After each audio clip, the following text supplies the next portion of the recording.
and it responds very quickly with stress, but it cannot, when it gets a stress response, it can't determine the nature of it, and it can't tell whether it actually poses a danger to our survival. So it puts out signals to create more stress hormones without knowing if that stress is an actual danger to us or not.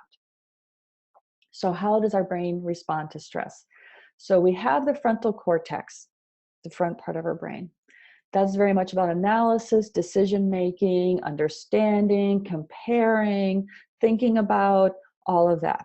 The amygdala, action. Limbic system, it's all about action. What do I need to do in this instant to be safe? So the amygdala receives the input from the thalamus, and it cannot distinguish between past and present. That's another important part.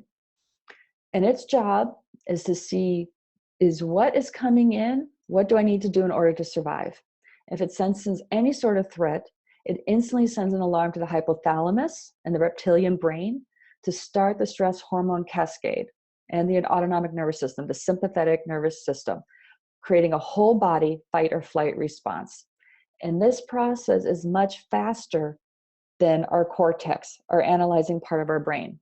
So it decides whether something is a threat and starts the whole response cycle even before we're consciously aware of any danger. Looks something like this. Input, something that's shaped like a spider, dark, big, whatever. So input comes into the thalamus. It's called the low road. Nearly instantaneously, that signal gets sent over to the amygdala, and the amygdala sends back the response, jump back, scream, whatever it may be. Then it takes a few seconds later for it to pass through the, maybe not even a few seconds, but a short amount of time later to pass through the cortex as well, because the thalamus is sending information to both. It sends out to both, but it goes to the amygdala a lot faster.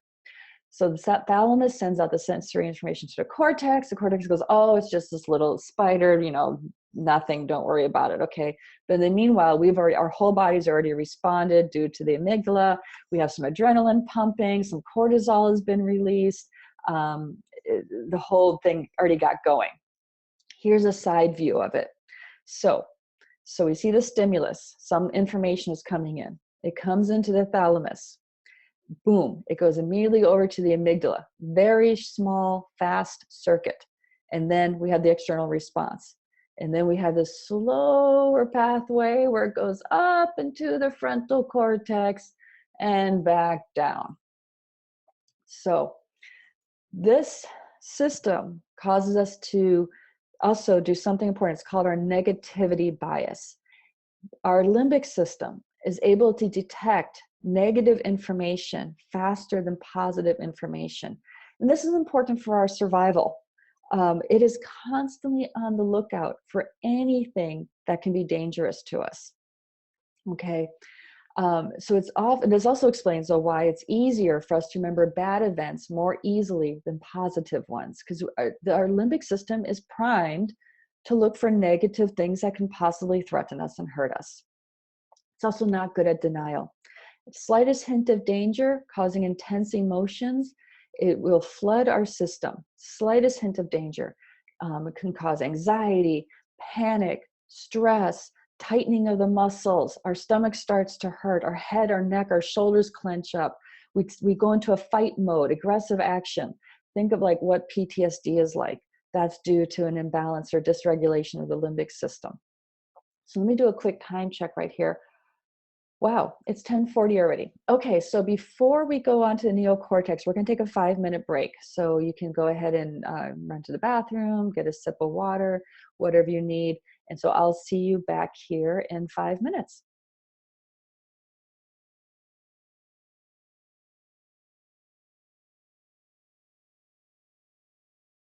Okay, welcome back everybody from our break.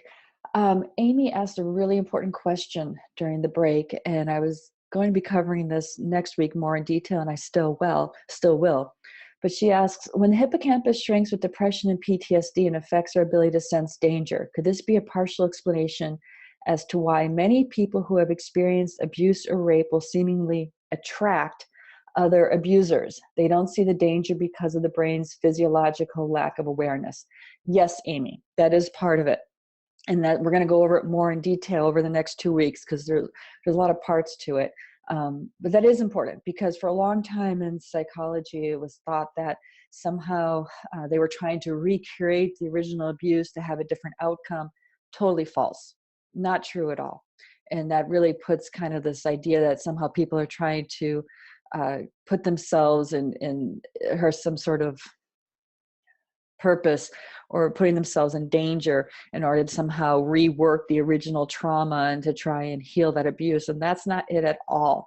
There's a change in the brain's ability to sense danger and respond appropriately is diminished.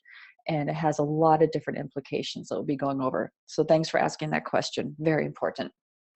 So now we're going to move on to the neocortex. This is our logical part of our brain. This is the part of our brain that we normally, when we say I'm right brain or I'm left brain, this is the part that we're referring to. And as we know, our left brain is more logical, math, science, versus our right brain is the creative part and all of that. And there's some truth to it, but largely they very much work together. So the left hemisphere, it is more dealing with language, sequential order of events. It's analytical. It puts names to things. It compares. It makes evaluations. It remembers facts and stats. The right hemisphere is more involved with intuition, emotional processing, visual and spatial awareness, communicates through facial expression and body language. That's important.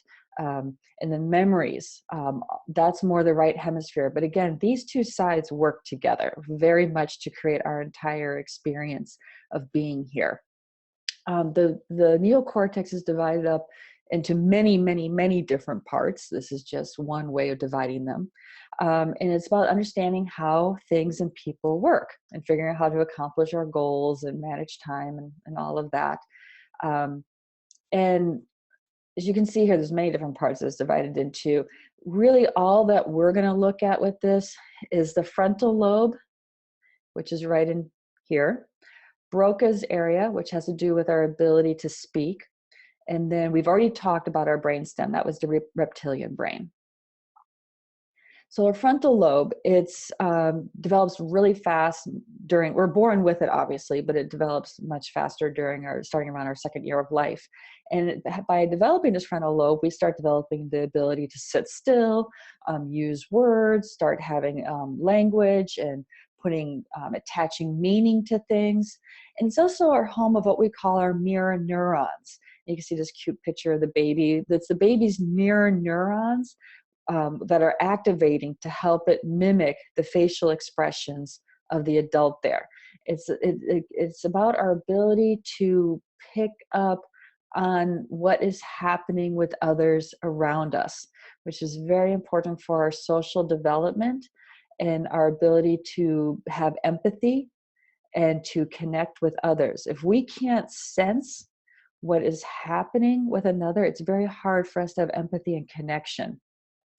As children who experience trauma, this part of the brain is often damaged, and they're not able to develop and feel empathy to the highest degree possible. It also makes us more vulnerable by taking on others' negativity as well. It's our seat of empathy.